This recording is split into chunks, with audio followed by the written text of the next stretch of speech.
Pessoal, vamos falar sobre a Lei C11, que está para ser aprovada lá no Canadá e que, adivinha, é um pesadelo distópico em termos de criação de conteúdo para o YouTube especificamente. O pessoal está falando ali numa verdadeira revolução no YouTube que pode destruir os pequenos criadores em favor de grandes empresas de mídia. Vamos entender esse assunto porque você sabe qual é o meu medo, né? Meu medo é isso vir aqui para o Brasil. Não é muito improvável, não. O pessoal aqui no Brasil adora copiar essas ideias estatistas estrangeiras.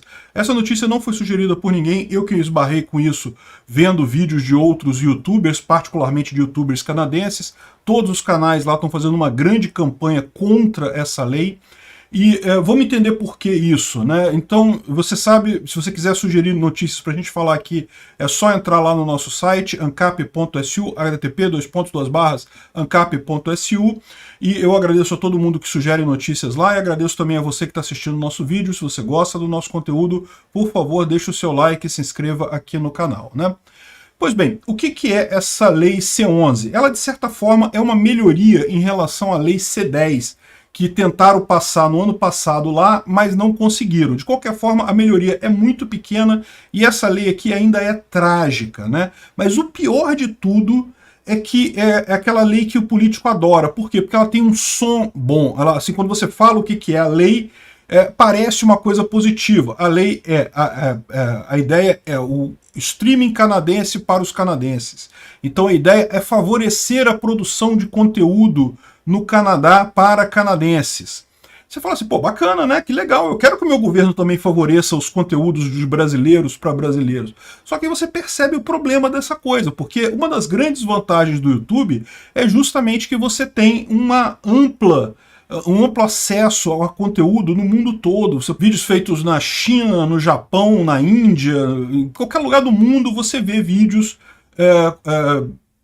que tenham o seu interesse, que você tenha assunto que você goste. Com esse tipo de lei, você cria uma espécie de tratamento preferencial para o local. Mas o problema maior dessa história não é nem isso, porque o que a gente vai ver aqui, eu vou explicar para vocês como é que funciona a lei. O problema maior dessa história é que isso vai favorecer explicitamente a mídia tradicional local. Então esse é o objetivo deles. E é por isso que isso é um problema grande, né? Porque você já tem a concorrência com a mídia tradicional. A mídia tradicional vive dizendo que não, que essas plataformas, elas falam fake news e não pode, não sei o que lá. Então esse tipo de lei aqui é o tipo de lei que o pessoal aqui no Brasil ia adorar e ia ser uma merda completa por aqui, né? Essa ideia de favorecer conteúdo brasileiro e acabar, na verdade, sacaneando uma boa parte do pessoal que produz conteúdo aqui no Brasil. Eu vou explicar para vocês por quê.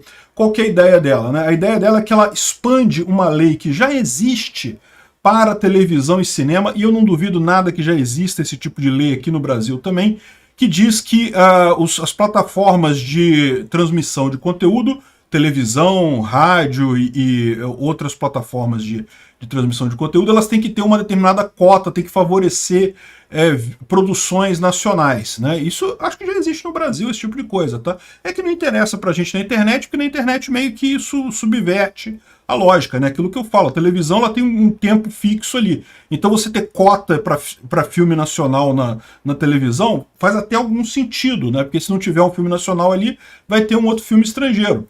Agora, cota na internet não faz sentido nenhum. Por quê? Porque é a pessoa que escolhe o que ela vai ver. Então, você vai mostrar os primeiros vídeos de alguma coisa que quer, o cara vai virar mais páginas e vai acabar não assistindo aqueles vídeos de qualquer forma, né? Mas enfim, repara como é que isso não encaixa direitinho no que fala o pessoal aqui no Brasil também, não que tem que favorecer a indústria nacional, o cinema nacional, a cultura nacional. Agora o pessoal tá doido por esse tipo de coisa, então não duvido nada copiarem essa merda de lá. E aí eu vou explicar para vocês qual é o problema. O problema é o seguinte, beleza, então vai favorecer conteúdo canadense, lá no caso a C11, se trouxer isso para o Brasil, vai favorecer conteúdo brasileiro. Sabe qual é a pegadinha? É porque tem um critério para dizer que o conteúdo é nacional. Você tem que atender determinados requisitos. Então, especificamente isso daqui, ó. O produtor precisa ser canadense e também precisa ser responsável por monitoração e qualquer decisão. Ou o diretor ou o roteirista precisam ser canadenses. Pelo menos um dos dois principais atores precisam ser canadenses.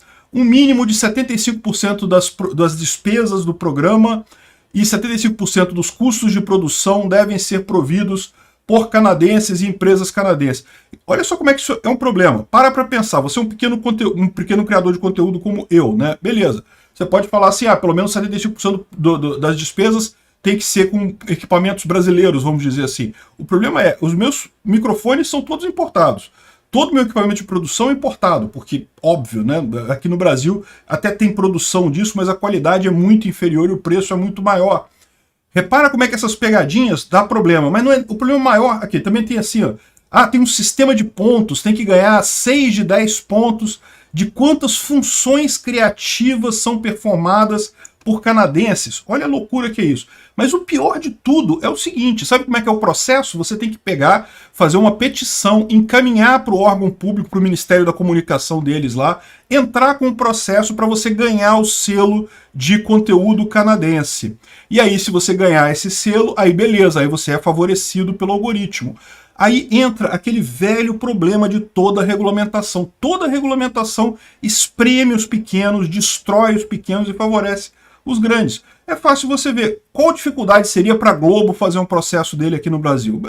Tranquilo, eles têm uma horda de advogados lá, vão entrar com um monte de coisa, conhecem um monte de gente num monte de lugar, vão ter um monte de gente para trabalhar e conseguir o selo de produção feita no Brasil. E eu? E se eu for fazer isso? Você acha que vai ser fácil? Primeiro que eu vou ter que preencher um monte de formulário, vou ter que perder um tempo enorme correndo atrás desse tipo de coisa, e no final das contas, se der alguma coisa errada, eu não vou ter como, vai ser caro para mim contratar advogado para resolver isso, e coisa e tal. Então eu conseguir o selo de conteúdo nacional é muito mais difícil do que uma grande empresa. Então isso daqui, e mais do que isso, lembra, agora isso fica no controle do governo. O governo agora é que decide quem é que faz, porque lembra, não, tem um monte de critério aqui, beleza, mas tu acha que o burocrata se prende por isso daqui? O burocrata vai olhar lá e falar, não, mas eu achei aqui que, na verdade, o seu conteúdo só tem 74% de despesas pagas, então você não atende o requisito, então você não é uma produção nacional, né? Ou seja, isso dá um poder enorme para o governo para decidir quem é que vai ser favorecido e quem não vai ser favorecido.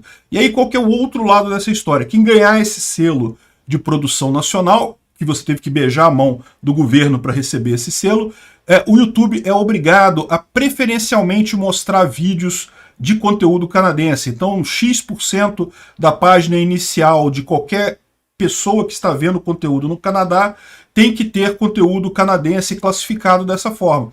O que vai acabar acontecendo com isso daqui? Aquilo que eu falei para vocês, o governo vai deixar passar toda a mídia tradicional, todos os criadores que forem favoráveis ao governo e automaticamente vai negar isso para criadores que o governo, pelo motivo A ou motivo B, não gosta.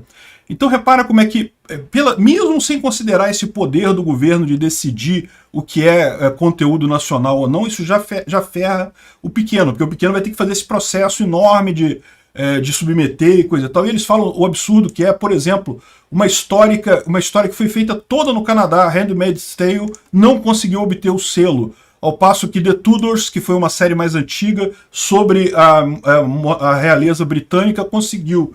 Porque, né, aquele negócio fica na mão do burocrata, o burocrata que vai decidir lá o que vai topar ou não com esse selo. Repara o grande problema disso daí. E pior, é o que eles falam aqui, no final das contas, pode parecer então bacana, né? Não, beleza, eu vou correr atrás, vou fazer o meu conteúdo todo ser de acordo com o padrão lá que é exigido pela lei, de forma que eu vou ganhar preferência em cima de outros conteúdos. Isso tem dois problemas. Primeiro que o algoritmo do YouTube ele é bem balanceado, por quê? Porque o YouTube quer que você assista o máximo de vídeos na plataforma possível, independente de país, qualquer país, e realmente isso é uma das coisas legais que você tem no YouTube, você vê vídeos de um monte de países do mundo, com um monte de informações diferentes, enfim, e aí o que acontece? Para pensar, o YouTube montando uma página inicial em que ele tem que forçosamente incluir itens de produção nacional, o que vai acontecer? A chance de ter um vídeo ali que você realmente gosta, que você quer assistir, diminui.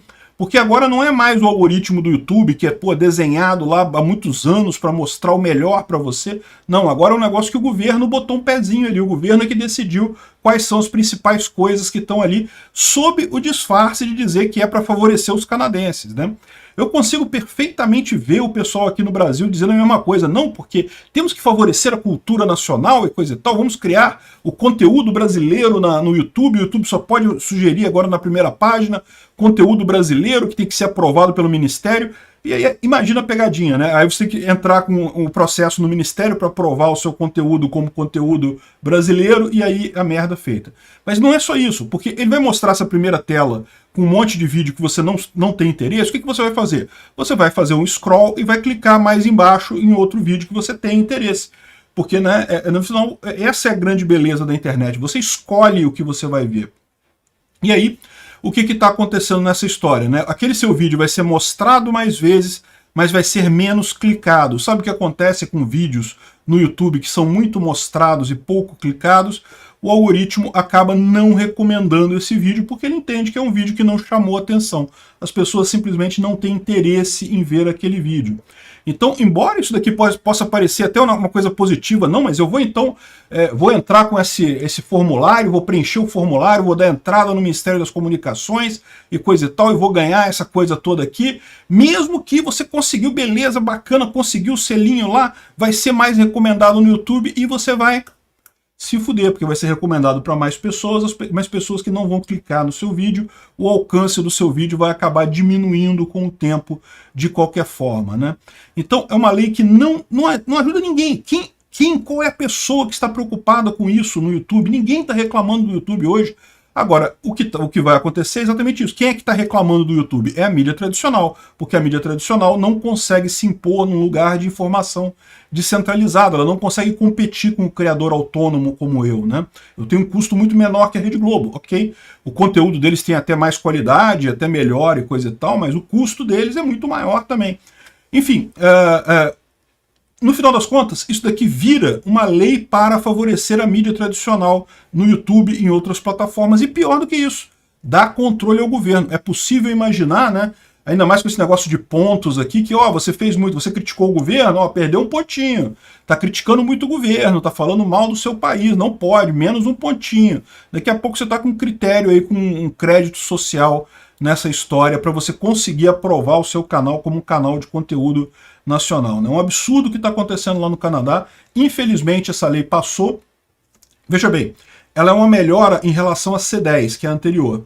Porque a C10, além disso tudo, previa que o YouTube deveria remunerar de forma mais ampla, o Google deveria remunerar as plataformas de mídia tradicional, né? Isso acabou não passando. Isso foi tirado da C10 para a C11. Mas ainda assim, do jeito que está hoje, está terrível isso. Vai fazer o que faz toda a regulamentação, vai matar o pequeno e vai favorecer o grande, vai favorecer quem já tem uma empresa estabelecida ou os canais maiores no final das contas. Se uma coisa desse tipo passar, meu amigo, esquece aquele negócio de você criar um canalzinho, ir crescendo devagarzinho e coisa e tal, e um dia ter um canal bacana, como eu fiz lá no passado, como tanta gente fez lá no passado. Os meus canais são médios, eu acho que eu ainda vou me ferrar com essa lei aqui, ainda vou acabar me ferrando com esse tipo de coisa, né? Quem vai ganhar isso daqui são as grandes empresas de mídia. Você vai entrar no YouTube e praticamente vai ter uma tela só com escolhas da Globo, SBT, Record TV e coisa e tal. E aí, qual que é a vantagem de ver um YouTube desse jeito, né? Realmente tem várias petições para você brigar contra isso. O pessoal está pedindo esse tipo de briga. Aliás, um outro ponto também. Os políticos canadenses estão falando que isso não se aplica a canais pequenos. Isso vai ser só para canais grandes. Mas espera aí, como é que funciona isso? Quer dizer que então o canal pequeno ele não vai ser promovido mais? Assim que não funciona para canais pequenos? Que história é essa, né? Ou seja, não dá para entender direito o que eles querem dizer com isso. E na lei não tem nada falando que canal pequeno está isento e coisa e tal, não. É tudo, fala canais, todos os canais. Eles podem até dizer que, não, vamos passar a lei, mas não vamos encrencar com canais pequenos. Mas é aquele negócio, vai ficar na mão do burocrata, meu amigo. O burocrata que vai dizer se o seu canal é pequeno ou é grande, se o seu canal cai no requisito da lei ou não cai, né? Enfim, tem um monte de gente aqui fazendo petições e coisa e tal. Eu vou deixar alguns desses links aqui. Inclusive, se você não for canadense, você pode também falar aqui como um cidadão do mundo preocupado com esse tipo de coisa. Enfim, se você quiser agir nisso, eu acho que é recomendável, e a minha grande preocupação é ficar de olho nesse tipo de coisa, porque, infelizmente, para isso aqui vir para o Brasil, pouco custa, né? Obrigado por assistir o vídeo até o final. Além de curtir, compartilhar e se inscrever no canal, considere se tornar patrocinador com valores a partir de R$ 1,99. Clique no botão Seja Membro abaixo para saber as condições e vantagens de patrocinar o canal. Mais informações sobre o nosso projeto, visite nossos sites indicados na tela.